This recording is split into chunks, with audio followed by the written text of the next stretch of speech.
मैं आज एक कहानी सुनाऊंगी। कहानी का नाम है माँ की ममता। उत्तर प्रदेश के सोनगढ़ जिले के कोने में बसा हुआ एक गांव भीरापुर था, जो अब भी समय से पीछे चलता था। यहाँ सावित्री मिश्रा, उम्र लगभग 35 साल, दो बेटा आरब 10 साल और आयुष 6 साल का एक साथ रहती थी। 2 साल पहले इसके पति का निधन खेत में ट्रैक्टर पलटने से हो गया था। सावित्री को समझ में नहीं आ रहा था दो छोटे छोटे बच्चों को लेकर कैसे जिएगी, और वो बहुत दुखी और उदास हो गई थी। महीना बाद उसे समझ आया और आंसू पोंछकर जीवन को नई दृष्टि से देखना शुरू किया। वो मजदूरी करती, दूसरों के खेत में काम करती और शाम को घर लौटकर औरतों का कपड़ा सिलती। उनका सपना था कि मैं अपने बच्चों को पढ़ा लिखा कर बड़े आदमी बनाऊंगी, और एक गांव के स्कूल में दाखिला कर दिया। गांव में एक अकेली औरत होना अपने आप में संघर्ष करना था। कुछ लोग जैसे रामलाल मास्टर और कुसुम ताई मदद करना चाहते थे, लेकिन बहुत लोग ताने मारते, अब मर्द नहीं है तो बच्चों को पढ़ा लिखा कर क्या करोगी। ग्राम प्रधान गोविंद चौधरी जी कभी राशन भेजवाते तो कभी अकेली औरतों का मतलब ही बदल देते। सावित्री सब कुछ सुनती सहती, लेकिन सिर नहीं झुकाती। अचानक एक दिन बरसात के मौसम में आयुष को तेज बुखार और सर्दी खांसी हुआ। पहले तो सोची मौसमी सर्दी है, खुद ठीक हो जाएगा, लेकिन 2-3 दिन हो गया उसे ना तो बुखार उठा ना खांसी, और वो बेहोश हो गया। गांव के वैद्य हरिप्रसाद से जड़ी बूटियां लाई, लेकिन कोई फायदा नहीं हुआ। सावित्री को समझ में आ गया कि अब इसे बड़े डॉक्टर से दिखाना पड़ेगा, नहीं तो ये मेरा हाथ से निकल जाएगा। सावित्री के पास पैसा नहीं था। घर में इधर उधर ढूंढने के बाद उसे कुल 90 रुपए मिले। इतने पैसे में तो अस्पताल लेकर जाना कि बस अड्डे तक जाना भी संभव नहीं है। फिर उसने अपने शादी का एकमात्र निशान मंगलसूत्र गिरवी रखी और मात्र 1500 रुपए मिले। रात के अंधेरे में सावित्री ने पड़ोसी रामलाल से साइकिल मांगी और 8 किलोमीटर दूर पारसपुर कस्बे बस अड्डे में पहुंची। वहां से जिला अस्पताल तक सफर करना कोई रणभूमि से कम नहीं था। वो बस में बैठ गई और अस्पताल पहुंच गई।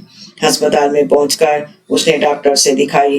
डॉक्टर ने बताया निमोनिया हो गया है और बहुत गंभीर है, इसे आईसीयू में भर्ती करना पड़ेगा और 7,000 रुपये खर्च होगा। सावित्री ने सिर पर हाथ रख दी, क्योंकि उसके पास इतने पैसे नहीं थे। उसके पास मात्र 1500 रुपये थे, लेकिन उसके आंखों में एक जिद थी, पैसे तो किसी से ले लूंगी और बेटा को भी स्वस्थ करूंगी।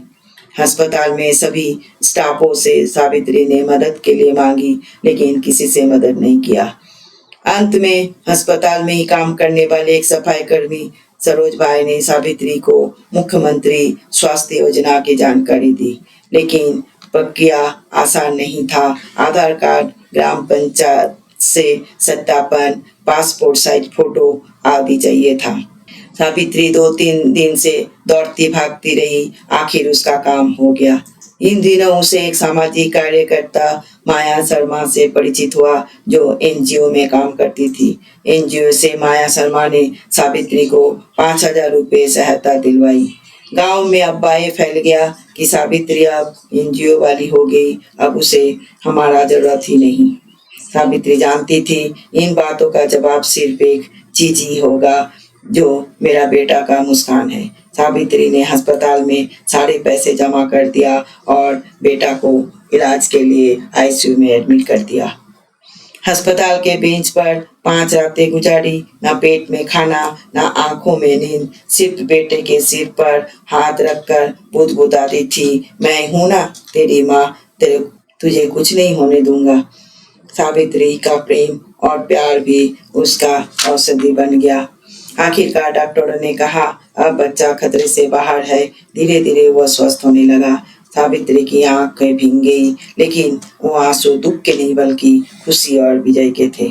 माया शर्मा भी बीच बीच में सावित्री से मिलती रहती थी। जब उसे पता लगा कि आयुष स्वस्थ हो गया तो सावित्री से बोली, इस बच्चे को पढ़ा लिखा कर डॉक्टर बनाना ताकि माँ जैसी ममता को विज्ञान का रूप दे सके। सावित्री बेटा को लेकर अस्पताल से छुट्टी कराकर गांव वापस आई। गांव लौटते ही इसने सिलाई का काम बढ़ा दिया और एक आयुर्वेदिक जड़ी बूटियों का दुकान खोला और उसे चलाने लगी। वो मेहनत भी ज्यादा करने लगी और उसका इनकम भी बढ़ने लगा। इधर बड़ा बेटा अरब भी गांव के छोटे छोटे बच्चों को ट्यूशन पढ़ाने लगा। अब उसका घर खर्च भी अच्छा से चलने लगा। गांव के लोगों का व्यवहार भी धीरे धीरे बदलने लगा। अब वो उसे सावित्री बहन नहीं, सावित्री माई कहने लगे। बच्चे जो गांव के सरकारी स्कूल में पढ़ते थे, वहाँ शिक्षक आए दिन गायब रहते थे। सावित्री ने पंचायत में आवाज उठाई, प्रधान से भी ली, यहाँ तक कि जिलाधिकारी को भी चिट्ठी लिखी। 1 महीने में शिक्षक आने लगे और मिड डे मील में भी सुधार हो गया। बच्चे पढ़ने में अच्छा था, लेकिन आयुष ज्यादा होशियार था, हमेशा क्लास में फास्ट होता था। उसने 10वीं की पढ़ाई वही गांव में रहकर किया और आगे की पढ़ाई के लिए शहर जाना चाहा। वो शहर में जाकर 12वीं की पढ़ाई की और रिजल्ट उसका अच्छा आया और अच्छे नंबर से पास हो गया। वो आगे डॉक्टरी पढ़ना चाहा तो माँ ने मेहनत करके जो पैसा रखा था उसमें कुछ जमीन खरीद के रखी थी। आयुष के पढ़ाई के लिए सावित्री ने वो जमीन गिरवी रख दी और उसको आगे पढ़ने के लिए हाँ भर दी। आयुष मेडिकल एंट्रेंस वगैरह पास करके MBBS में दाखिला ले लिया। उसका घर का आर्थिक स्थिति ठीक ना होने के कारण उसे सरकार से भी मदद मिला और पढ़ाई करने लगा। 15 साल बाद वीरापुर के सरकारी स्कूल के सामने एक बड़ी गाड़ी आकर रुकी। ड्राइवर ने दरवाजा खोला तो उससे एक युवा डॉक्टर उतरा जो कि आयुष मिश्रा था। आयुष ने गांव में एक निःशुल्क चिकित्सा शिविर खोला था, जिसका उद्घाटन करना था। उद्घाटन के भाषण में उसने कहा, मैं इस मंच पर मेरी माँ के वजह से खड़ा हूँ, मेरी माँ को बुलाओ। उसकी माँ मंच पर आई। आयुष ने माँ को प्रणाम किया और फिर गले लगाया और बोला, ये मेरी माँ है, इसने मुझे 2 बार जन्म दिया। पूरा गांव ताली से गूंज उठा। सावित्री की आंखों में केवल अब गर्व था, वो गर्व जो त्याग, ममता और संघर्ष से पैदा होता है, और आंखों में खुशियों की आंसू थी। अब सावित्री बुजुर्ग हो चली थी, लेकिन भीतर का तेज ऐसा ही था।